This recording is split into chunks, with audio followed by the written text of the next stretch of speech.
My parents have always put my sister Cassie first. Cassie did need extra support, as she does have genuine issues with depression and anxiety, but they refused to compromise. It always came at my expense. The final straw was my high school graduation back in 2019.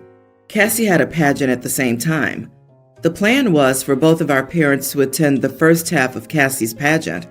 Our mother would stay at Cassie's pageant, and our dad would leave to attend and record my graduation. Before Dad was about to leave, Cassie said she was having anxiety and needed them both there. He texted me to find my own ride home from graduation. I had been so hopeful that my parents would finally follow through with their promise to be there for me. In the honors sector class photo, I was the only student who didn't have family members come. I felt awful. My mother, dad, and Cassie were already home when I returned. They had ordered dinner and were celebrating Cassie's pageant. They didn't even seem to remember or care about me and my graduation. My parents tried to act friendly and congratulate me, but I ignored them. My mother tried hugging me, but I pushed past her. I decided then that I couldn't depend on them not to disappoint me. My graduation was 3 weeks ago. I didn't even bother contacting my mother, dad, or Cassie. I gave my ceremony tickets to 2 friends and donated the rest. My mother and dad reached out to me, saying they just learned about my ceremony through social media. Neither of them went to college, so they assumed that the college got out at the same time as the local high school. They asked why I hadn't even asked them. I told them that they've proven that I couldn't depend on them by always leaving me a second thought to Cassie. I know she has issues and needs extra support, but they never even tried to compromise, and I didn't want to deal with the disappointment again. My parents told me that they and Cassie were heartbroken that their daughter and sister would disregard them this way. We do have other family members who my parents are much closer with after the global issue. We weren't really involved with each other before, which is why they weren't at my graduation and why we didn't go to their kids' graduations. They know both sides of the story, but tell me I'm an idiot.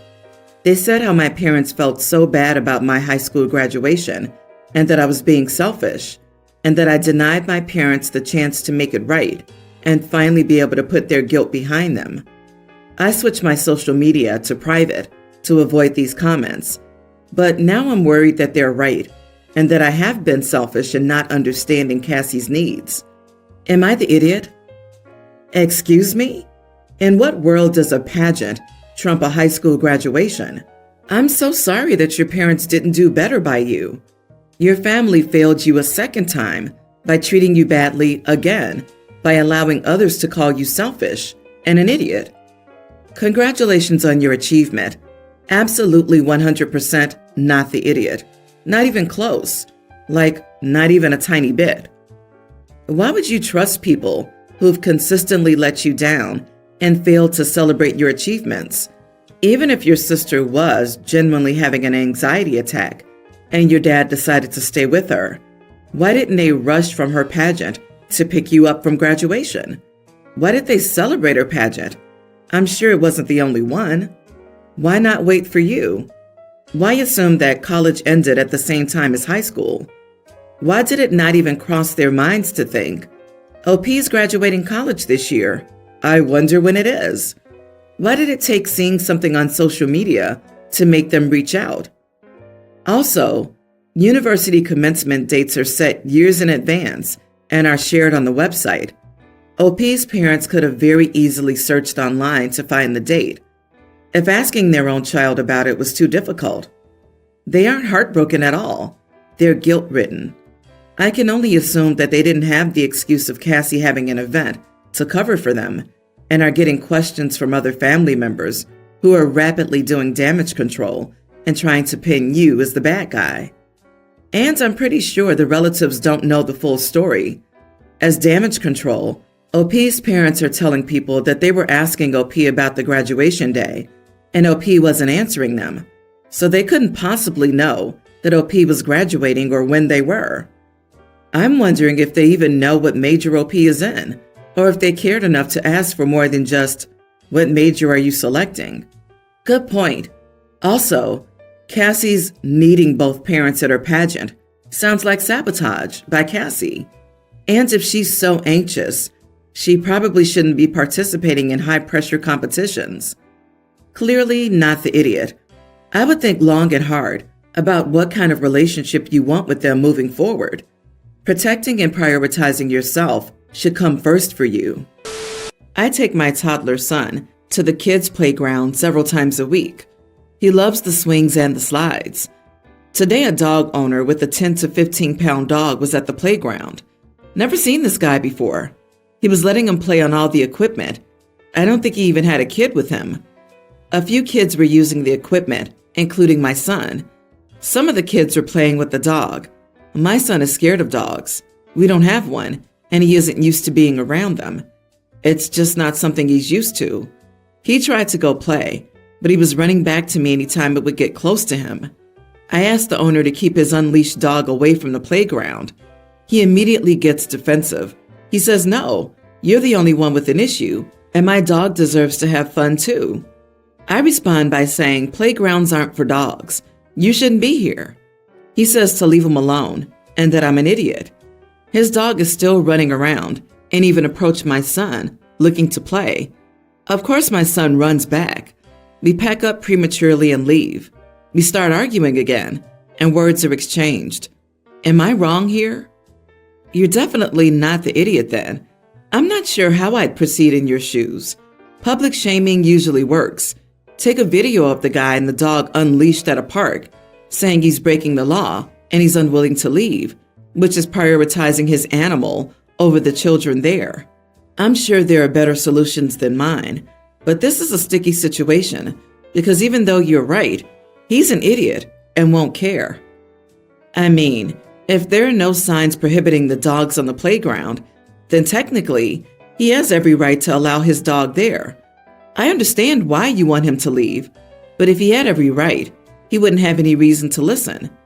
I get where you're coming from though. Playgrounds are for kids, not dogs. But honestly, you should help your son work through his fear of dogs. He will encounter them for the rest of his life. It's unavoidable. So having at least a basic understanding of them is in his best interest. So, if there are no signs against having dogs present, then it's okay for them to be there? I want to point out that it's a dog on the equipment that's only rated for children. Yes, your dog can be there in the area and around the grass, but the equipment is unacceptable. Are there signs that children aren't allowed at dog parks? No, but it's understood that children should not be using the dog equipment or running up to dogs at dog parks. This is a safety issue. The dog could also get injured on the equipment not made for them. I, 22 female, have 3 younger sisters, 20 Ariel, teen Lily, and tween Michelle. My parents have always been very open about favoring Ariel over the rest of us, likely because Ariel has a more social and extroverted personality type, like our parents, whereas Lily and Michelle are quieter and usually stick to a small group of friends. Ariel was the only sibling who shared certain hobbies with our dad, so he especially, but still both of our parents, would show favoritism to Ariel through things such as being involved in her hobbies, having an active interest in her social life, praising her accomplishments, and getting her nicer presents. In contrast, I didn't receive that treatment, and Lily and Michelle currently don't either. I know that our parents are choosing to favor Ariel openly, and their favoritism isn't her fault directly. But Ariel recognizes the favoritism to the point of being able to verbally acknowledge it, yet is okay with it since she's the favorite. She actually rubs it in my, Lily, and Michelle's faces. Just a few weeks ago, Ariel told Lily and Michelle that it was their fault that our dad ignored them by saying something like, "He'd be interested in you as well if you were good at XYZ. If you want that, then you should try getting into XYZ. I only talk to our parents to stay close to Lily and Michelle. I don't make any effort to be involved with Ariel at all." This school year, both Lily and Michelle made the honor roll at their school. Since our mom didn't acknowledge it beyond an, "Oh, good job," and our dad didn't acknowledge it at all, I took Lily and Michelle to Dave & Buster's and some of their other favorite spots to celebrate. I admit we stayed out pretty late. My parents were spending the night somewhere else, so only Ariel was home when we got back. After Lily and Michelle went to bed, I was preparing to leave when Ariel asked to talk. Ariel brought up that I hadn't come to her graduation. I told Ariel that she never came to any of my graduations. Plus, she didn't even ask me to be at hers. Ariel told me that her birthday last month was bad enough because a lot fewer people came than she expected, and I didn't get her a present when I clearly had the money to take Lily and Michelle out. Ariel accused me of not liking her or caring about what was going on in her life. I told Ariel, as objectively as possible, that her accusation was true for the reasons explained in the second paragraph. She said herself, "We aren't worthy of being our parents' favorites like she is, so just leave us be." Ariel cried, but I was too tired to deal with her and just went home. I talked to some friends about the situation, and a few told me that they felt bad for Ariel. They said she's also a victim of our parents' favoritism, and now she has to watch her sisters be super close to one another while she's the odd one out. Am I the idiot for still arguing with my friends that Ariel's now 20 and is no victim now that she's an adult? Once Ariel acknowledged it and used it as a reason to actively tease you guys, not the idiot. She's 20 and not a kid, and there's just no reason to coddle her. You're also stepping in for your sisters where your parents are not. That includes Ariel too, who is old enough to get tough love here. I'm mom and dad's favorite. Why do you treat me like your favorite? Ariel, probably. She has mom and dad's love, but fewer and fewer other people like her enough to attend her birthday party. Let her stew on the consequences of the way she treats her siblings and friends. She may as well get used to being excluded more often, and she has only her attitude to blame for it. She's the idiot, and so are your parents.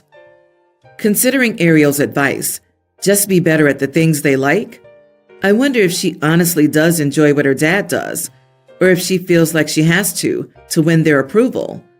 It's just as abusive towards her. Not that that completely lets her off the hook for her behavior. The problem with growing up like Ariel is that you don't necessarily know what parental love is actually supposed to be like.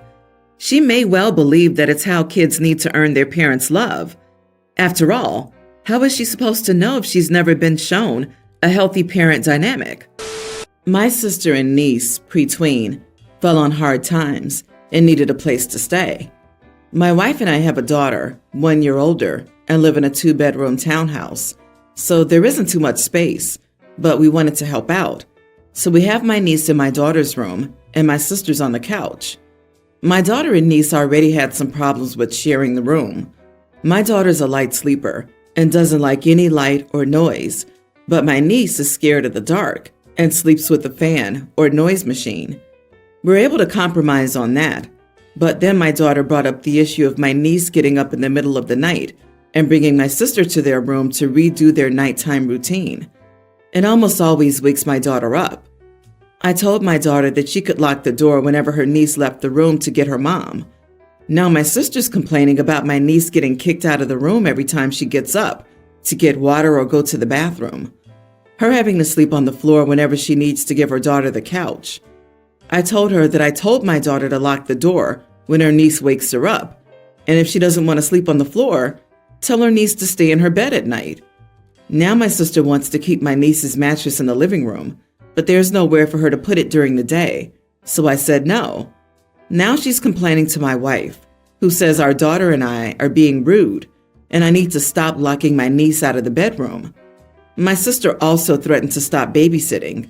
She watches the kids after school, because the agreement was that she and her daughter would have a bed.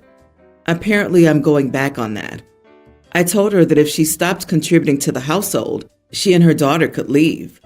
Now my wife and I are fighting over this, and I wanted to know who's the idiot for this. You are the idiot for the way you're treating a young child. She has been displaced from her home. She's been made to feel unwelcome. She's sleeping on the freaking floor for having the audacity to need a drink of water or use the bathroom in the middle of the night. To add, You're teaching your daughter a real lack of compassion. Telling his daughter that her sleep is less important than her cousin going through her bedtime routine repeatedly in the night isn't going to teach her compassion. Sorry, but no one's bedtime routine is important enough to be repeated in the middle of the night on a regular basis, not when doing that tortures someone else. And waking someone up and disrupting their sleep is torture. Not the idiot. The sleeping arrangement is not compatible. Get a twin air mattress and your niece can sleep in the living room. In my opinion, it's a bit more everyone's the idiot here. It's going too far to lock your niece out of the room every time she gets out of bed. Plenty of people need a wee or a drink in the night. That's not unreasonable and should be very minimally disruptive. It is unreasonable to repeat an entire bedtime routine in the middle of the night when another person sleeps in the same room. But it should be enough to tell your sister that if your niece asks to repeat the bedtime routine, the answer either needs to be no, and she goes quietly back to bed, or she stays with your sister for the rest of the night in the living room. If she won't agree to that, she's an idiot. But if you don't give her that opportunity, you are. 3 years ago, my nearly adult female father passed away, and my siblings and I were getting Social Security checks because of it. The money was getting sent to my mother because we were all under 18. At the time, I didn't really understand what that meant or how much she was getting for me. I never asked her for any of my money before, and she's never offered it. I turned 18 in less than a week, and because of that, the money was supposed to stop. My mom found a way for me to keep getting it, but since I'm almost 18, the checks will be sent to me directly. That's the only reason my mom told me about it, because she just can't take it. She doesn't want the full amount like before, but she expects me to give her a certain amount because everyone has to contribute. I told her I wanted the full amount for myself because it was my money for my dad's death. She basically called me selfish, saying I only cared about myself and she needed some of that money for things like bills and food. She says that's what she's been using it for all these years, and that's what it's supposed to be for. I can't admit we're not the wealthiest family, but we'll survive without it. It won't make that much of an impact or change anyways. I don't think I'm being selfish, but I'm starting to feel bad about it. She's been taking my money for years and not giving me any of it. Plus, she's still getting my siblings' money. Am I the idiot? You are the idiot. Want it all for yourself? Cool. Then move out and pay for everything for yourself. By yourself. She hasn't been taking your money for years. She's been getting a government benefit to raise a child. Her money. You feel bad because this is the selfish, childish, absolute idiot move. Yep, you're clearly way too immature to be responsible for your own finances. It's not your money or a prize for losing your dad. Those Social Security checks exist for a specific purpose, to replace the income your father would have brought in and used for your care as your parent. That's why they were sent to your mom while you were underage, because they were meant for her to provide life essentials for you, food, shelter, etc. Now that you're 18, the money goes directly to you, but that's only because, as a legal adult, it is assumed that you'll pay your own bills and need the money to help care for yourself. If your mother's still de facto taking care of you, if you're living in her home, not paying rent, and she's providing your food, paying the bills, etc., then the entire amount of the check should still be given to her. The fact that she's willing to compromise shows that she's thoughtful and how much she loves you. Pull your weight and help your mom out.